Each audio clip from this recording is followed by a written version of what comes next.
В этой связи вынужден заявить сегодня о том, что Россия приостанавливает свое участие в договоре о стратегических наступательных вооружениях.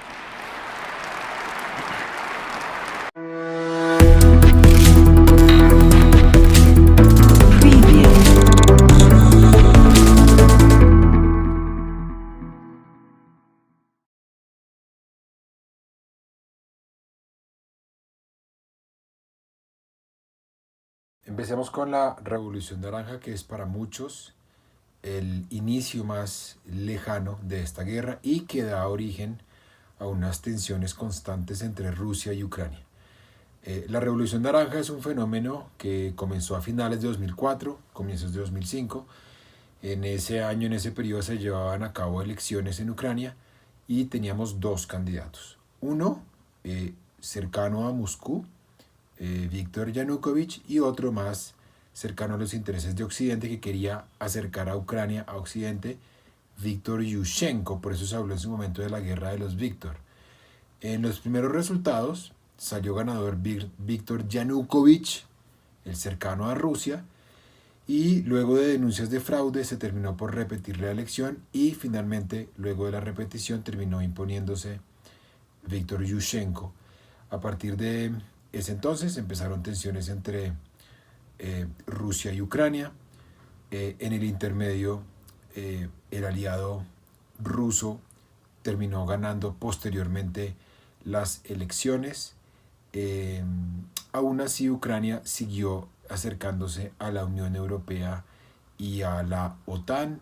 En un momento dado, con Víctor Yanukovych, Ucrania estuvo muy cerca de firmar un acuerdo de asociación con la Unión Europea, y esto terminó generando una guerra civil en la que Rusia considera que los derechos, la supervivencia de las minorías rusoparlantes en el oriente de Ucrania están bajo amenaza, y para muchos este, si se quiere, el origen más lejano de la guerra, en el caso de la Revolución Naranja.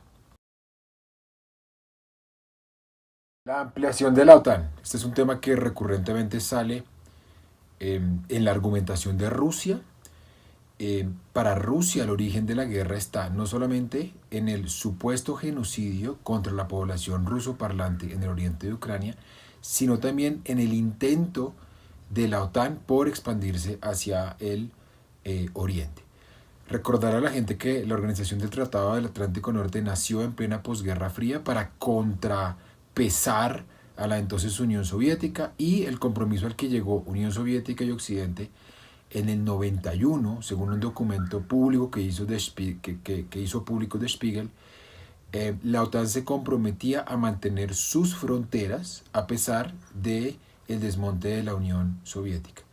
Esto no se ha cumplido, y para Rusia, a pesar de que no dijo mucho y no pudo reaccionar frente a ampliaciones como la del 99, en la que la OTAN incluyó a países aliados en el pasado de Rusia, como República Checa, como Polonia o como Hungría, la gota que rebasa la copa para los rusos es la eventual expansión de la OTAN a Ucrania, un territorio con el que Rusia tiene frontera y que le permitiría a 3 estados de la OTAN que tienen el arma nuclear, Estados Unidos, Francia y Reino Unido, eventualmente emplazar misiles, nucleares o no, para atacar a Rusia. Entonces lo que está planteando Rusia es que hay un equilibrio que se pactó al final de la Guerra Fría, Moscú-Occidente, y que Occidente no ha dejado de respetar, y lo que está haciendo Rusia es defenderse para que en territorio ucraniano no exista la posibilidad de que la OTAN ponga tropas, instale misiles que ataquen la supervivencia de Rusia. El Donbass. El Donbass es una región al oriente de Ucrania, en toda la frontera con Rusia, que se ha convertido en el principal teatro de operaciones de la guerra.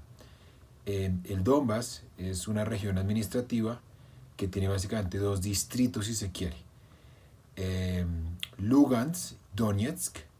Aquí en estos 2 distritos, en estas 2 provincias, si se quiere, hay mayoría de población ruso parlante, es decir, diferente lingüísticamente de buena parte de la mayoría de Ucrania, y que Rusia considera que es una población en contra de la cual se está cometiendo un genocidio. Cuando Rusia invadió Ucrania en febrero del 2022 lo hizo en buena medida porque consideraba que la única manera de detener este genocidio era interviniendo militarmente.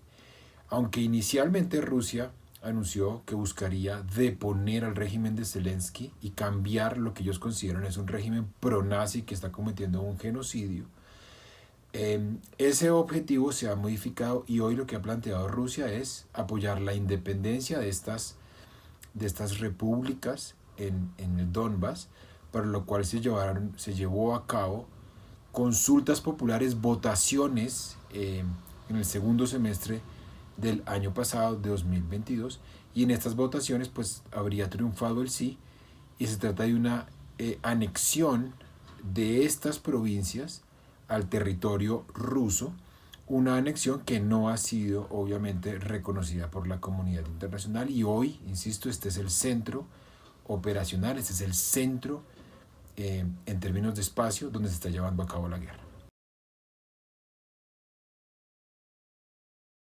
El anuncio por parte del gobierno de Vladimir Putin de no seguir respetando el acuerdo de verificación nuclear bilateral con los Estados Unidos es una mala noticia para el mundo, es una señal muy preocupante con miras a la proliferación nuclear. Lo primero que hay que explicar a la gente es que hay una proliferación nuclear vertical y horizontal. La horizontal consiste en no permitir que nuevos estados se doten del arma nuclear, más allá de los 5 permanentes del Consejo de Seguridad que ya tienen esas capacidades, China, Rusia, Estados Unidos, Francia y Reino Unido. Y la capacidad o la proliferación más bien vertical consiste en que quienes ya la tienen pues disminuyan de alguna manera esa capacidad. En esta lucha contra la proliferación vertical, Estados Unidos ha acordado con Rusia en el 93, en el 2000, en el 2010, diferentes acuerdos. Básicamente ha habido en el 93 y en el 2010 los más representativos, que han buscado reducir, uno, el número de ojivas nucleares, que son básicamente lo que se introduce en los misiles para atacar nuclearmente a otro país, y acordar algunas inspecciones en las que se pudiese verificar. Rusia lo había renovado en el 2021 y debía estar con vigencia hasta el 2026. Con esto básicamente Rusia lo que está diciendo es que entiende que existe una amenaza nuclear desde el territorio ucraniano y que está en el derecho de ejercer su legítima defensa, obviamente un argumento que es fácilmente discutible. Y con esto de nuevo el mundo vive la incertidumbre respecto a, uno, una nueva posibilidad de proliferación nuclear, y dos, la posibilidad de enfrentamiento nuclear. Dos nociones muy disputadas. En Rusia se habla de una operación especial, y en Occidente y en general en todo el mundo se habla de una invasión. En términos objetivos, lo que ocurrió a partir del 24 de febrero del 22 es una invasión. Rusia violó la soberanía del territorio ucraniano, entró por la vía militar y activó una guerra.